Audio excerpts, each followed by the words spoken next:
મહારાષ્ટ્ર વિધાનસભાની ચૂંટણીમાં મહાયુતિની પ્રચંડ બહુમતી હાંસલ કર્યા બાદ મુખ્યમંત્રીના નામને લઈને 9 દિવસથી ચાલી રહેલા સસ્પેન્સનો અંત આવી ગયો છે। સૂત્રો પાસેથી મળેલી માહિતી મુજબ 132 બેઠકોની સાથે સૌથી મોટી પાર્ટી બનીને ઉભરેલી ભાજપના દિગ્ગજ નેતા દેવેન્દ્ર ફડણવીસ મહારાષ્ટ્રના નવા મુખ્યમંત્રી બનશે, જ્યારે શિવસેનાના એકનાથ શિંદે અને એનસીપીના અજીત પવાર નાયબ મુખ્યમંત્રી બનશે। सूत्रों अनुसार एकनाथ शिंदे भाजप हाईकमांडनी बात सांभळीने मुख्यमंत्रीनी खुर्शी छोड़ी देवा माटे तैयारी बतावी छे, परंतु नाराजगीने लीधे तेओ मंत्री बनवा माटे इनकार करी रह्या हता।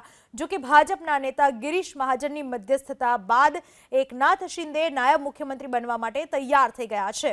મળેલી માહિતી અનુસાર શિંદેને શહેરી વિકાસ અને લોકનિર્માણ વિભાગ જેવા મોટા મંત્રાલયની જવાબદારી સોંપાઈ શકે છે, જ્યારે અજીત પવારને નાણાં મંત્રાલય મળે તેવી શક્યતા છે।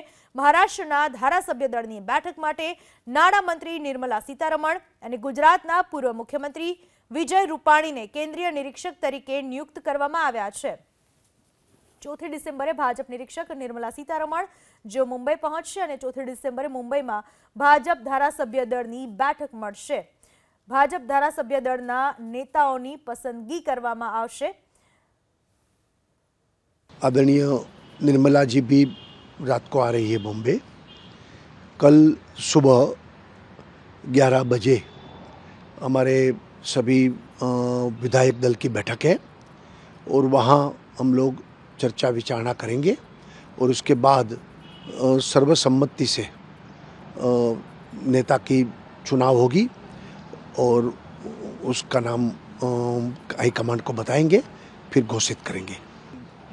कोई विडंबना नहीं है, क्योंकि तीनों घटक एक साथ उनके साथ हमारे हाईकमांड ने सभी चर्चा की है और कोई प्रॉब्लम नहीं है।